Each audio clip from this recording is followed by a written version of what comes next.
তো সবাইকে নমস্কার। আশা করি সবাই ভালো আছেন। আপনাদের আশীর্বাদে দোয়ায় আমরা ভালো আছি। এখন হচ্ছে সকালবেলা। তো দেখেন যে এই বাড়িতে কিন্তু বেশিরভাগই ধান কাটা হয়ে গেছে, হালকা কিছু বাকি আছে। তো এগুলো আর কি আর কিছুদিনের মধ্যে কেটে ফেলাইব।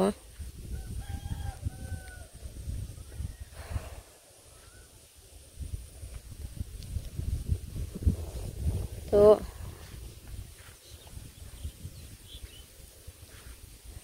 আপনারা অনেক দিন ধরেই জিজ্ঞেস করেন আমার মা কোথায়, ভিডিওতে দেখা যায় না কেন, কোথায় আছেন। তো আমি আগেই আপনাদের বলতে পারতাম হয়তো, কিন্তু একটু অপেক্ষা করছিলাম জানাতে যে মা এখন চলে গেছে মায়ের তার নিজ বাড়িতে। বাবা আর মার সম্পর্কে ভাঙাভাঙি হয়ে গেছে। তো সেটা আগেই হয়তো বলতে পারতাম, কিন্তু জানেন তো আমি বলিনি, কারণ শুধু বাবার কষ্ট যাতে না হয়, বাবার যাতে অসম্মান না হয়, সেই জন্য বলিনি। আমার এখানে কিছু বলা মানেই সবাই জেনে যাবে আর বাবাকে 5 জন 5 কথা বলবে। তো 5 কথা শুনবে। বাবার বয়স হয়েছে, বাবা আমাদের জীবনে অনেক করেছে, আমাদের জন্য অনেক করছে। সেই জন্য বাবার অসম্মান হোক, বাবার দুঃখ লাগুক বা বাবার আঘাত লাগুক, সেই জন্য এতদিন বলিনি। বলতাম, আজ না হয় কাল বলতাম, কিন্তু বাবার মনটা একটু সামলে গেলে বলতাম। আবার সদ্য সদ্য মা গেছে, তো বাবা একটু সামলে নিতে সময় লাগবে। তো সেই জন্য ভাবছিলাম যে আপনাদের কিছুদিন একটু পরে বলবো, কিন্তু আমার বড়দার তো আর তর্স হয়নি। সে তার ভিডিওতে ছেড়ে বলে দিয়েছে যে মা চলে গেছে। এখন আমার বলা ছাড়া তো কোনো উপায় নেই। ওইটা যেদিন বড়দা জানিয়েছে সবাইকে, সেদিন বাবা এত আঘাত পেয়েছে যে কান্নাকাটি করে পুরো শরীরটা খারাপ হয়ে গিয়েছিল। আমি তো একা একা সামলাতেই পারিনি। ভক্ত এখন ছেলের মতো খুব দেখভাল করেন বাবার। এসে বাবাকে সামলেছে, শান্ত করেছে, তারপর বাবাকে ওষুধ দিয়েছি। সেই জন্য বাবা অস্থির না হয়ে পরে বাবা জানি আঘাত না পায়, কষ্ট না পায়, সেই জন্য আমি শুধু কিছুদিন অপেক্ষা করেছিলাম বাবাও একটু সামলে নিতেন। সেই 2-1 সপ্তাহ বলেই দিতাম, কিন্তু আমার বড়দার তো তার সইল না এই ব্যাপারে। কারো কথা ভাবে নাই, আমাদের কথা ভাবে নাই, বাবার কথা ভাবে নাই, শুধু নিজের কথাটাই ভাবছে। নিজের টাকা পয়সা সামলাইছে, নিজের ভিউ সামলাইছে, আমাদের জন্য তার কিছুই নেই। সেই জন্য কিন্তু আমি এতটা স্বার্থপর হতে পারিনি। যদিও আমাকে স্বার্থপর বলেছে, কিন্তু আমি তো স্বার্থপর হতে পারিনি। আমি তো আজও বাবার কথা ভেবেই চলেছি। তো সেই জন্য বাবাকে আঘাত দিতে চাইনি বলে সময় নিয়েছিলাম বলতে, যে বাবা একদিন বাবা যেদিন বলতো, মানে বাবার কাছে সময় নিয়েছিলাম, বাবা যেদিন বলতো যে হ্যাঁ মা বলো, তো সেদিন আমি বলতাম আমাকে আর একটু সময় দিতে। তো সেই জন্য আমি বাবার আর কি সময় দিছিলাম। তাছাড়া এটা তো জানেন, বয়স হলে যে কোনো আঘাতই মানুষের সামলাতে একটু সময় লাগে। তো সেই কারণেও আমিও বাবার কাছ থেকে একটু সময় নিয়েছিলাম, যাতে বাবা আর কি সুস্থ হয়। তো সেই কারণে। তাছাড়া আপনারা আমাদের পরিবারের মতো, কেন বলবো না বলুন। আমি কিন্তু জানেনই তো যে যাই হোক বাবা মার উপরে কেউ নাই। আমার মা চলে গেছে সেই ছোটবেলায়, আসি তো বাবার, শুধু সেই জন্য বাবারকে কষ্ট যাতে না পায় আমি সেই কারণে এতদিন কিছু বলিনি।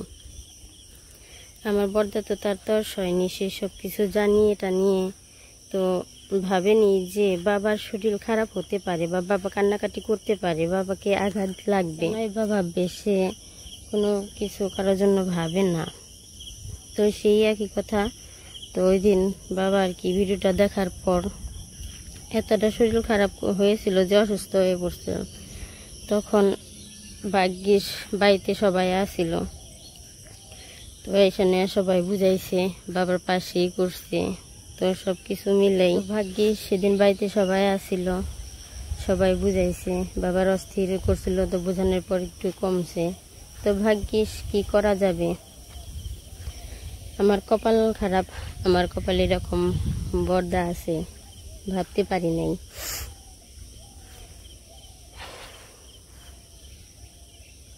এখন তো আর কিছু করতে পারবো না, আমার কপাল বদলাতে পারবো না। তাই আমি আজ আপনাদের জানাতে বাধ্য হলাম যে সত্যি আমার মা চলে গেছেন এবং তাদের সম্পর্ক টিকেনি। যে কোনো কারণবশত হয়তো বাবার ভাগ্য খারাপ, টিকেনি। তো এর মধ্যে বাবা মা দুইজনে ভালোভাবে মেনে নিয়েছে, আমাগো কোনো অশান্তি হয় নাই বা বাবা মারও কোনো অশান্তি হয় নাই। মা কিন্তু এতটাও অসম্মান করেনি আমাদের। বর্দা যেভাবে বাবাকে যে অসম্মান করছে, তো বর্দা হয়তো ভাবে আমি বাবাকে দেখি সম্পত্তি চাই, সেই জন্য আমি নাকি স্বার্থপর, আমি তাদের সাথে রয়েছি তাদের সম্পত্তি হাতাবার জন্য। তো এমনটা হয়তো মুখে বলে না, ঠিক আছে, কিন্তু হয়তো মনে তার এরকমই কিছু আছে। বাবাকে দেখাশোনা করে আছে বলেই আমি নাকি সম্পত্তি নিয়ে যাবো বা এরকম কিছু। আপনারাই বলুন যে একের পর এক যে দুর্ঘটনা ঘটছে সেগুলো কিন্তু ওদের ভিডিওতে আগে আপনারা দেখছেন, তো আমার ভিডিওতে না। আর আমি কিন্তু আমার স্বামী মারা যাবার পর, মানে মামুনির বাবা মারা যাবার পর 7-8 মাস আমি আমার শ্বশুর বাড়িতে ছিলাম। তো আসবো বলে তো আসিনি, আর থাকবো ভেবেও তো এসেছিলাম না, তাই না? তারপর আমি তাদের মধ্যে আনতে চাই না, আমার শ্বশুর শাশুড়ির মধ্যে করবো না। তো যাই হোক, ঘটনাচক্রে আমি এখান থেকে এখানে আইছি, কিন্তু আসার সময় কিন্তু দাদা ভাইরা ওরা আমার এখানে নিয়ে এসে, আমি কিন্তু একা আসি নাই। তো সেটা ঘটনা যাই হোক, আমি আমার শ্বশুর শাশুড়িকে এখানে আনব না, আনতে চাই না, তাদের অসম্মান করব না আমি। তো সেই জন্য আমি এখানে এসেছি। এখান থেকে ওদের কি প্ল্যান আসাল, মির্জাপুর কেন গেল ওরা, আর এখানে আসার আগে মা কিন্তু আমাদের বাড়িতে আগে এসে, আমি কিন্তু আগে আসি নাই। তো আমি আসার পরেই কম বেশি টুকটাক ওদের মধ্যে ঝামেলা দেখছি, বনাবনি কম হয়েছে দেখছি। তো তাদের অশান্তি, তারা মির্জাপুর চলে গেল, আবার মির্জাপুর থেকে তারা বৌদিগো বাড়িতেও চলে গেল। তাদের হয়তো এটার ভিতরে প্ল্যান আছিল, কিন্তু আমরা হয়তো ধরতে পারি নাই বা জানতে পারি নাই। ওদের সাথে হয়তো আমি মির্জাপুর যাইতাম, আমি মির্জাপুর গেলে কি বৌদিগো বাড়িতে যাইতাম? আমার তো এখানে আবার ফিরে আসতেই হইতো, আমি কোথায় যাইতাম? আমার 5 বছরের ফুটফুটে একটা বাচ্চা আছে। তো আমার ঠিকই আবার ঘুরে ফিরে জায়গায় গেলেও একই জায়গায় আমার আসতেই হইতো, সেই জন্য আমি নাকি চালাকি করিব। আর এই জায়গায় আমার কাছে মনে হয় না চালাকি কিছু আছে। বাবার কাছে আমি আশ্রয়ের জন্য আইছি, বাবার এই জায়গায় আশ্রয় পেতে আনছি, বাবা আমারে আশ্রয় দিছে।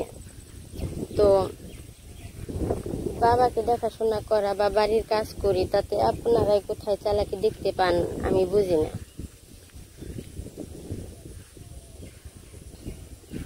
আর আমি কোথায় স্বার্থপর হয়েছি? এরপর বাবার পুরো স্বাধীনতা আছে, বাবা কারে কি লিখে দিব বা কারে কি দিব, বর্দারে দিব না আমারই দিব, সেটা আমারও বলার অধিকার নেই। আর বললেই বাবা আমার কথা কেন শুনবে? কারণ এতটুকু তার আছে, অধিকার আছে যে সে কারে দিব না দিব না। আর আমার স্বামী নেই, সেখানের জন্যই আমি এই জায়গায় আছি। তো সংসারটা আমি দেখি, মা আগে চাকরি করতো, এখন মা চলে গেছে। তো এখানে সংসারটা আমি দেখুন না, কে দেখবো? তাছাড়া তার বাড়িতে তো অন্য কোনো মেয়ে নেই যে সংসারটা দেখানোর মতো। তো এটার মধ্যে কি চালাকি দেখলেন বা কি স্বার্থপরতা দেখলেন বুঝলাম না। তো সম্পত্তি হাতানোর জন্য এখানে এসেছি আমি আশ্রয় পেতে। আশ্রয় যখন বাবা আমার দিয়েছেন, তখন বাবা কি দেখাশোনা করা তো আমারই দায়িত্ব বা কর্তব্য, তাই না? সব বিষয়ে বাবাই কেনই বা আমার কথা শুনবো? আর যদি ওরকমই থাকতো তাহলে কেন গেল? ওই জায়গায় থাকা পারতো, বাবার দেখভাল করা পারতো। তো সে না করে তো না জানিয়ে চলে গেছে। আমি এই যে ভিডিও ছাড়ছি, এরপর কিন্তু বর্দা আবারও ভিডিও দিবে, আবারও অনেক কথা বলবো, আধা কথায় মিথ্যা কথা, আরও অনেক কিছু বর্দার বলার থাকবে। কিন্তু আমি আপনাদের বললাম আর কোনো ভিডিও দিব না, কেননা যারা আপনারা আমাকে ভালোবাসেন, আমার সততা প্রমাণ করার জন্য আমার এই একটা ভিডিও যথেষ্ট। যে কিনা আমি কতটা ভালো না মন্দ প্রমাণ করার জন্য আমার 5-6টা ভিডিওর দরকার নেই। সেই জন্য আমার এই একটা ভিডিও যথেষ্ট। আর যদিও আপনারা কোনো কিছু ভালো মন্দ জিজ্ঞেস করেন, তো দ্বিতীয়বার আমি আর কোনো ভিডিও দিব না, মানে রিপ্লাই ভিডিও আর বানাবো না। আর রিপ্লাই ভিডিও বানানো মানে আবার সেই একই কথা যে বাবার আঘাত লাগবো, আর বাবার আঘাত লাগুক, কষ্ট পাক, এটা আমি চাই না। আর এই বিষয়ে আমি আর কোনো কথা বলবো না। আর আপনারা আশা করি আমার এই একটা ভিডিওতেই সব বুঝতে পারছেন যে আমি কতটা ভালো না মন্দ, বা আমি কতটা সত্য কথা বললাম বা মিথ্যা কথা বললাম। তো যেহেতু আমি বাবার কাছে আছি, তো আমি জানতেছি যে বাবা কতটা এর মধ্যে আছে। আর মাঝে মাঝে যে বাবা অসুস্থ হয়ে যায়, তো বাবারে সকাল বিকেল 2 বেলা ডিম সিদ্ধ করে দিবেন। ডিউটিতে যায়, বাবা অজ্ঞান হয়ে পড়ে যায়, বাড়িতে এসে অস্থির হয়ে পড়ে, স্যালাইনগুলো দিই, ডিম সিদ্ধ করে দিই, মাথায় তেল দিয়ে দিই। তো বাবা কতটা এর মধ্যে আছে সেটা একমাত্র আমি জানি। তো দূর থেকে অনেক কথা বললে বলাই যায়, তো কাছ থেকে তো বাবার আমি দিক বানছি, তাই না? আমার তো সুন্দর ফুটফুটে একটা মেয়ে আছে, বাবা আছে, বা আমার পরিবার আছে, এত সুন্দর ভালো পরিবার, যে পরিবার কিনা আমার পাশে থাকে, আমার অনেক আগলে রাখে। আমার এই যে এত সুন্দর গ্রাম আছে, এত সুন্দর পরিবেশ। তো এইগুলাই দেখাবো, এইসব বাড়ির কাজের মধ্যে, বা আমি যা যা করি, যেরকম আপনাদের ভিডিওতে দেখিয়েছি, গ্রাম দেখিয়েছি, মামুনিকে বা বাবাকে, আমার পরিবার দেখাইছি, তো সেই রকম এখনো সেগুলাই দেখাবো। আর গ্রাম, বাবা, বাড়ি ঘর, পরিবার, রান্নাবান্না, তো এইসব নিয়েই। কিন্তু এর বিপরীতে আমি আর আপনাদের কোনো ভিডিও দিব না, রিপ্লাই ভিডিও দিব না। জানি বর্দার বলার থাকতেই পারে, তো বলতেই পারে।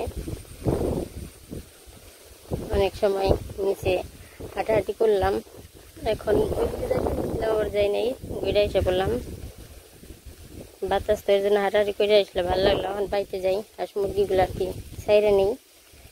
আর তার সাথে হয়তো আপনাদের সবার যার যা মনে প্রশ্ন আছিল, আমার মনে হয় আমার এই এক ভিডিওতে সবার প্রশ্নের উত্তর পেয়ে গেছেন। আর যদিও যারা না পান, তাদের দ্বিতীয়বার যে আমি আবার ভিডিও করে বলা যে কেন মা, কি হয়েছে বা কি না, সেটা নানান রকমের কথা হয়তো আবার অনেকের আবার বলতে পারেন। তো আমি তাদের বলতেছি যে আমি আর দ্বিতীয়বার কোনো ভিডিও বানাবো না। তো আমার এই একটা ভিডিওতেই যথেষ্ট।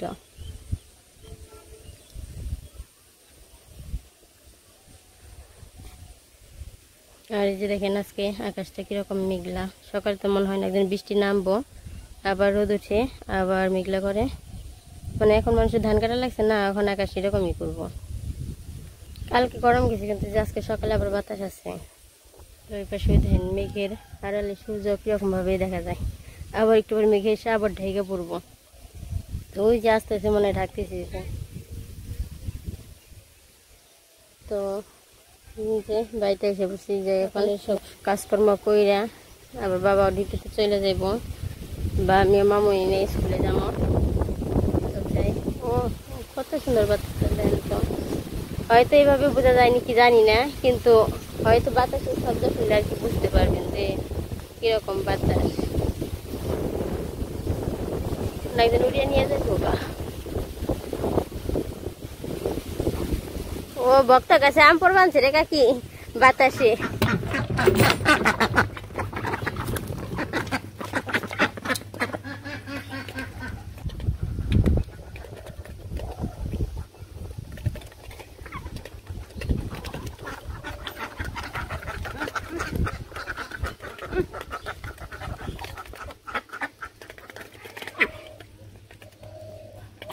তো আজকে আর ভিডিও বড় করবো না, অবশ্যই আমার সব কথা বুঝতে পারছেন।